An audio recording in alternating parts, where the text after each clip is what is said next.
Ang pinakamalalang monsoon rain sa ilang dekada ang nagdulot ng pinakamatinding pagbaha sa kasaysayan ng Pakistan at nagdulot din ng pinsala na mas malaki kaysa sa paglindol noong 2005. Ayon sa mga opisyal, apektado ang buhay ng mahigit 13 milyong Pakistani o 8% ng buong populasyon ng bansa dahil sa mga pagbaha na siyang pinakamalala sa kasaysayan ng Pakistan. 1,600 katao na ang namatay at 2 milyon ang nawalan ng tirahan.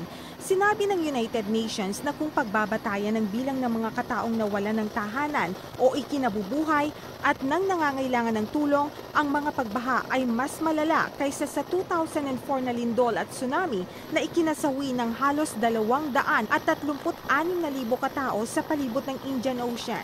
Sa mga probinsya ng Punjab at Sindh, inilikas ng mga army helicopter ang mga tao at ang kanilang mga alagang hayop mula sa bubungan. Sa southern province ng Sindh, umabot sa 1 milyong katao ang inilikas mula sa mabababang lugar. Para sa iBalita, ako si Rachel Jonedo.